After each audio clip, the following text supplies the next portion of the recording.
This week on the 77% Street Debate.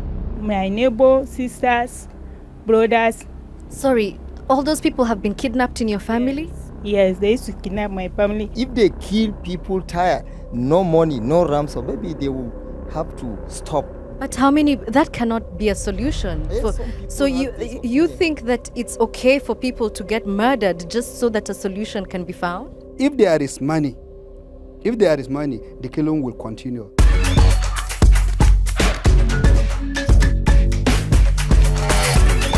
Hello and welcome back to the 77% Street Debate. This week we are back in Nigeria's capital, Abuja.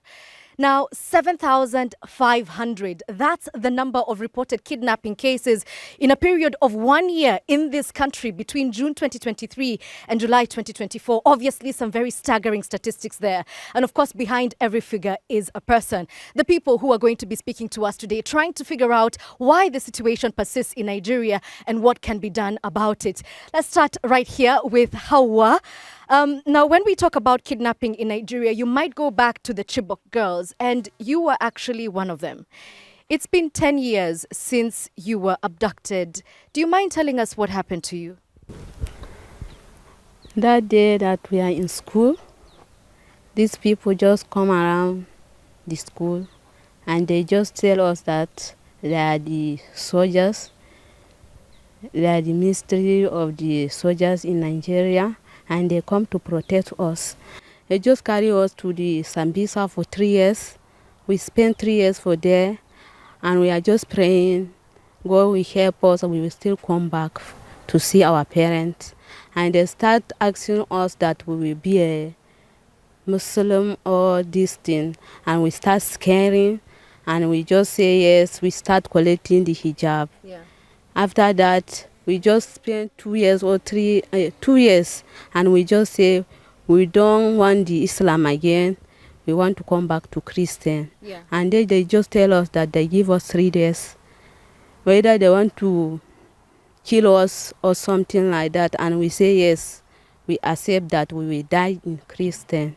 And they just give us 3 days. After 3 days, we are just sitting down thinking, crying, that they will come and kill us. And among us, 5 people just coming out, they just say that they will not be a Christian, they will just follow the Muslim. And they start praying there. And they, after 2 years, 3 years, and we just released from there. And they start getting married among us. We just sit in our Goza for 6 months. Yeah. So you were captured for 3 years. That's obviously a very long time. Mustafa, you had a very different experience. She was obviously captured by Boko Haram. They have some very incredible militant ideologies based on religion. Do you know who your captors were and what happened to you? One day, I come back in the night. I open my gate and I enter. When I enter, so just passing the window through my toilet, then I saw someone climbing my gate. So they were wearing black clothes, looking like police, but they covered their faces. And were they armed? Yeah, they were armed, about 18 of them. Wow. They were carrying AK-47. We spent the whole night by trekking. They were walking, beating me here and there. So immediately we went there. So I had them asking about one of the captives there, what is the news about this guy, about his family. So they says that they just says that they will pay 750,000. So I heard one of them saying sergeant. From there they just went ahead by killing that person. From there the thing becomes somehow for me. So I've been with them for good 15 days because in that situation it's just between life and death. And they were just asking of a ransom of 100 million. While asking of that, I said that I don't have it, and none of my family is having that 100 million that they are calling. It says that if there is no such money, they will kill me. There was no way I saw me coming back to my family. Wow. So, but with prayers, at the end, I got free by coming out. But all I understand with them, It's just that some need money. Let me ask Dr. Ahmed this question, and I'm really sorry that you both went through that. But of course, the situation that we're talking about here in Nigeria is not unique to these two. As a matter of fact, let me just see from our audience, how many people here know of someone who was kidnapped or knows a friend or a friend of a friend? Please raise your hand if you've been touched by kidnapping directly or indirectly. Let's see. Well, there is no Nigerian. Yeah? No Nigerian. Okay. So you're saying no Nigerian has been unaffected. Yeah, but these are two very different motivations, right? It would seem like. Where does that disparity come from? Well, the disparity in the case of kidnappers for ransom, it started lightly as a conflict between herders and farmers, which is normally occur during the harvest. But at a later time, it continued to grow around 2001, 2002, and 2003. I reported the presence or the possession, illegal possession of arms among the Hausa and among the Fulani. Who are the Hausa and the Fulani for our audience who are not familiar with Nigeria? Okay, fine. The Fulani are the hardest, and the Hausa is a tribe that has been mixed up by religion. The hardest, mostly the Fulani, are migrants. And during a dry season, they move from one place to another. Okay. During rainy season, they move from one place to another. Okay, so we are clear on who they are. And now you're telling me they start a conflict because of grazing lands, because of drought. But how does that then become kidnapping? Well, it later became kidnapping because of the so many issues. I can outline the few. Lack of social justice. 2, the corruption among our security personnel. 3, inability of the traditional institutions to have a kind of responsibility, a settled responsibility. The issues of managing the grazing lands. Those traditional personalities or leaders, they started selling those grazing, carved grazing lands to the farmers. So herders have no alternative. The judicial system in Nigeria becomes so collapsed because of the level of corruption, institutional corruption, and so on and so forth. So, Dr. Ahmed, let me just pause there because it's a huge and very complicated history, but I think we get the gist of it. And you've talked about the security forces and their response to that. Obviously, when we're talking about kidnapping, you'd expect to find a uniformed police officer here. We actually had one, and they actually came right up here to our venue. But at the very last minute, when they heard that it was a debate, they chose not to participate. Regardless of that, you still depend on the police officers, Halima, and one of your relatives was also kidnapped. And I'm just trying to find out, as a family, when you hear the news, what was the first thing that you did? Sorry, I know this is a very difficult topic. We called people around there. They said the security have gone there to rescue the team.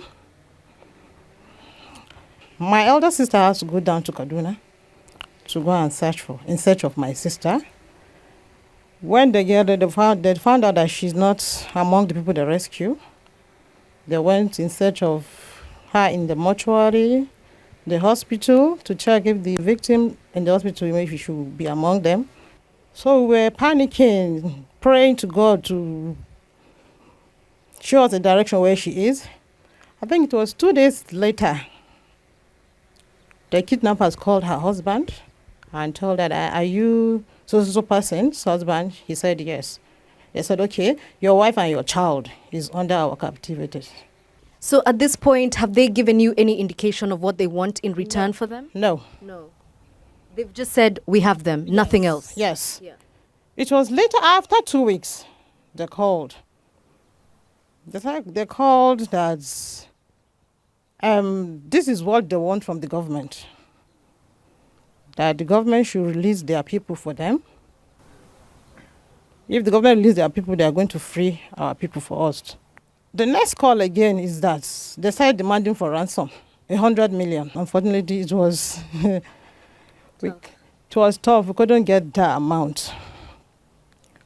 They post their video on the social media, how they were flogging them, maltreating them. In the bush, all of them were shouting, crying. And the next thing, their leader come up and said, he's giving the government also date that if they don't come to give them what they want, that they are going to slaughter all of them. So we don't have any option that we have to call all the family members for us to form a group. We form a group. Okay, let's gather and meet at the Minister of Transportation for the protest. So when there we met them, we asked, please, this is what you said you are doing. The government is doing, working on the remaining victim. And you say you are working, the government is working, is doing that.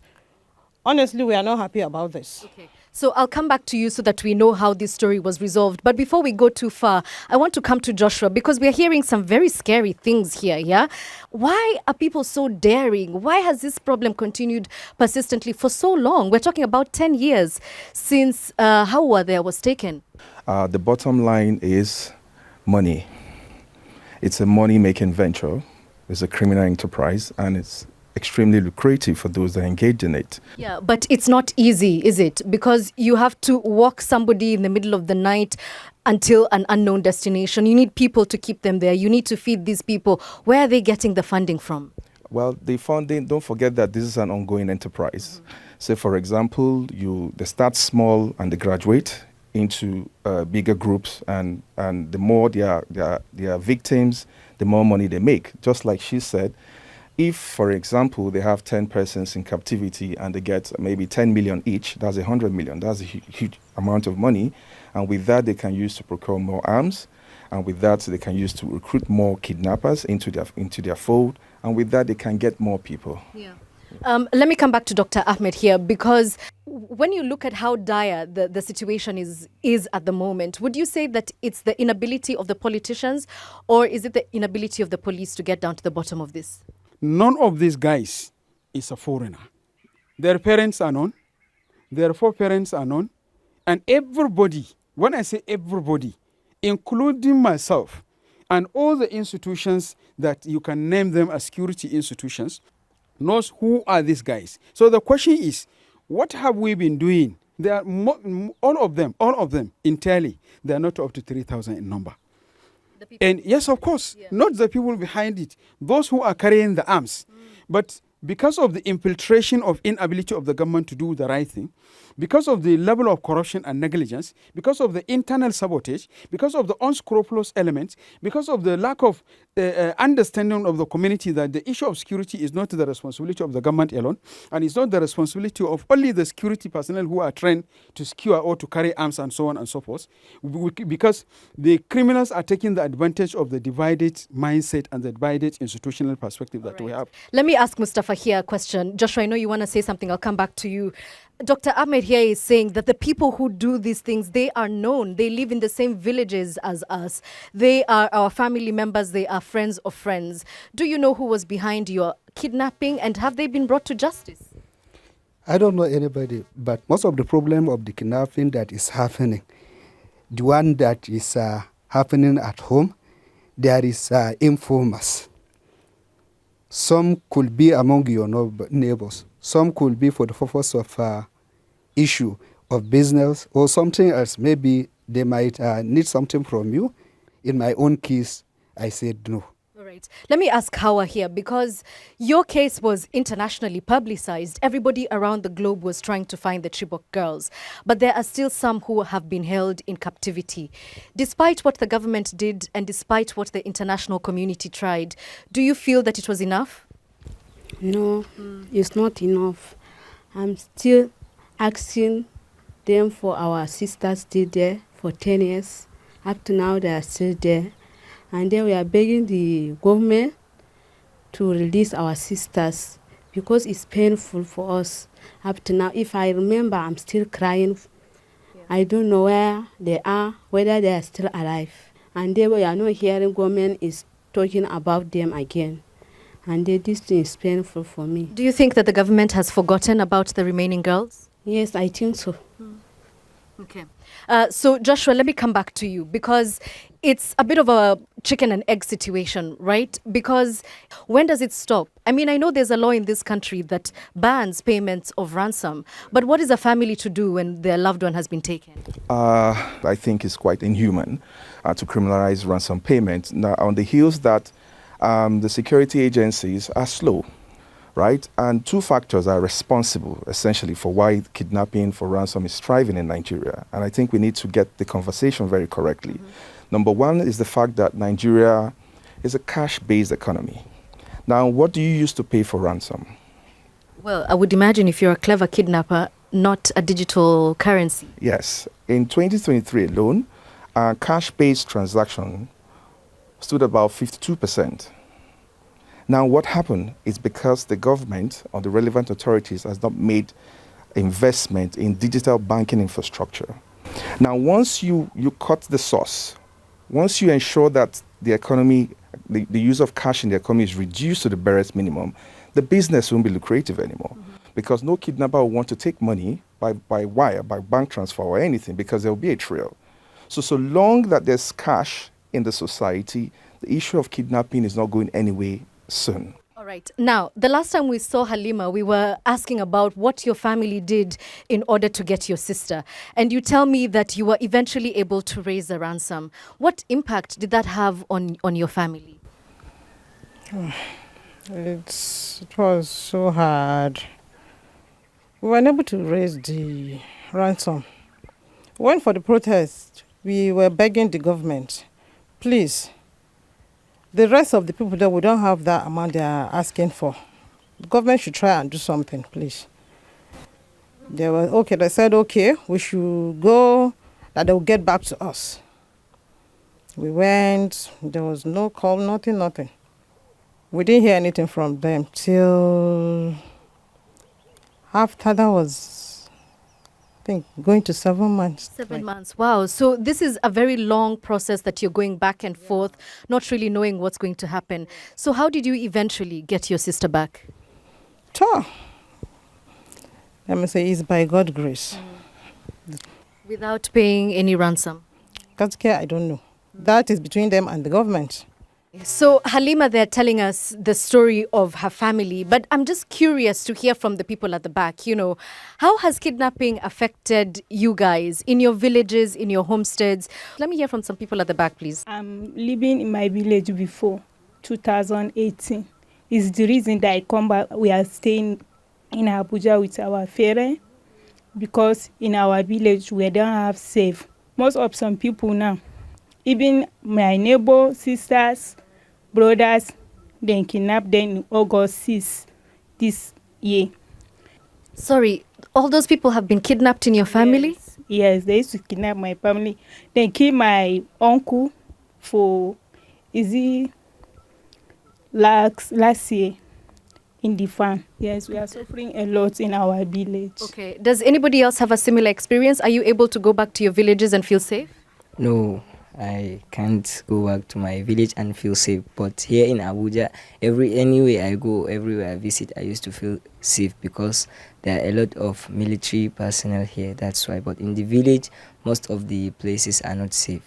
So we're talking about here the economic impact and now psychological impact. And I wanted to ask you, Hawa, you know, it's been 10 years since the original kidnapping, 7 years since you were released. Would you say that you've gotten over the trauma? I wonder if that's even an appropriate question. Yes, I'm still scared because they are still coming to our places, the Boko Haram, up to now. Sometimes I can't stay at home safe because I'm afraid if I hear gun, they are just shooting.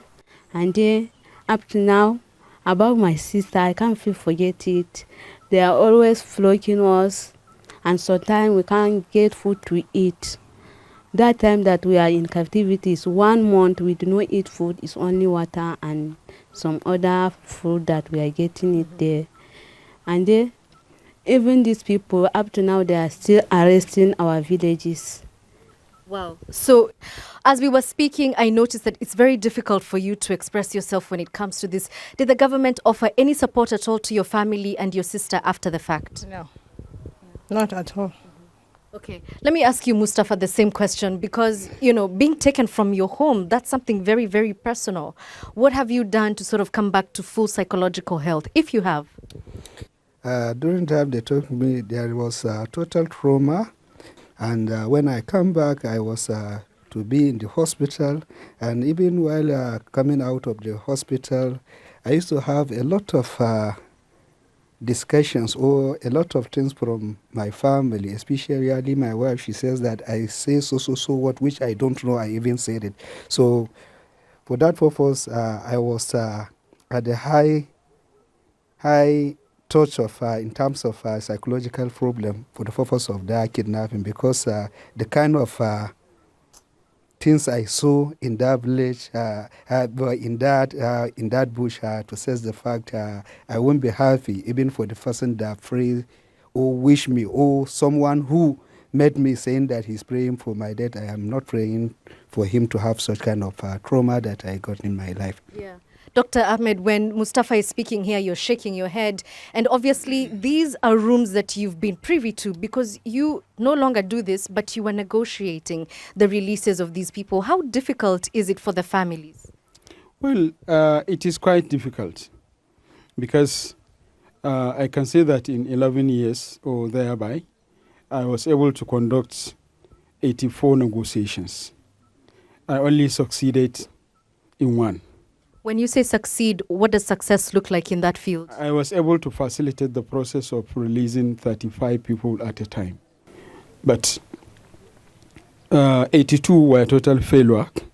Now, we've been talking about kidnapping, but I haven't mentioned yet the cost of life here is also very high. It's estimated that for every one kidnapping attempt, there is one death that follows it. So let me hear a few more solutions from the people here. What do you think needs to be done in order for this to become a problem of the past so that Nigeria is no longer dealing with this? I see your hand up. Let us stop paying the ransom completely. If they kill people tired, no money, no ransom, maybe they will have to stop. But how many? That cannot be a solution. Yes, So you think that it's okay for people to get murdered just so that a solution can be found? If not, so how much are we going to spend in the paying ransom? And some people you paid and they killed Okay. I see Joshua's hand up. I think he wants to respond to this. And Mustafa, let me come to you first. He's saying, you know what, in order to ease the burden on your family, it's maybe better if you had been killed. I am in support of that. To say the fact, if people are taking money to these kidnappers, this kidnapping will not end. But there is a way, contrary to this gentleman view. And if anyone or a victim in the hand of kidnappers lost his life, the government should come out by compensating their family, at least with a minimum of at least a 5 million. Because we have money, it's better to use them by paying the family of the victims who lost their lives. Because if there is money, the killing will continue. Okay, I have to say I'm very surprised that you're leaning towards that. Halima, let me come to you before I finish with Joshua. To me, what he said is a no to me. That ransom they're going to give the family, will it bring back the person they killed? It can bring him back. But looking at the people that they used to kill, looking at the situation or the flight the Nigerian or the northern people are going through, is better we didn't pay the ransom than to take it. Assuming the time I was kidnapped, already this is in the position that I will not come back because lifespan of my living, it has come to the end. So that means I wouldn't come back. But the money they will give to my family, probably they'll be able to see something to do to my children. Let me come back to Halima. What if the person you're saying they should kill and give the family the ransom is the breadwinner of the family? Like now, they didn't kill you. You came back to your family. Are you not providing for your family? Will the government continue to provide for that family? I believe you don't know what government is doing to stop that killing. There was nothing, and still our money is going. I didn't see any way to stop this kidnapping. Purposely, the government, in order with the security sector, is not ready to do their works by stopping this kidnapping. They make it a way of getting money. They make it as a way of politics, because there is politics now in the security sector in Nigeria. Let me close this up with Joshua, because we're hearing obviously some very radical solutions from two people who've endured the kidnapping in one way or another. Final thoughts. For you to say stop payment of ransom is beyond words, because once your father or your mother or a relative is kidnapped, your sense of judgment is automatically impaired. You are not thinking about what the government is saying.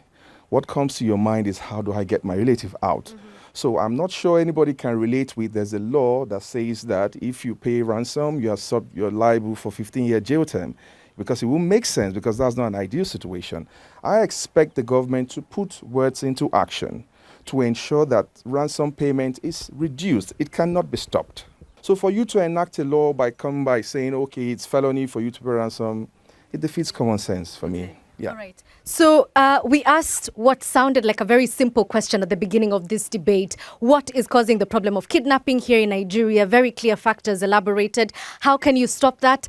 Not so clear on that matter. Would love to hear from you. But for now, thank you all for watching.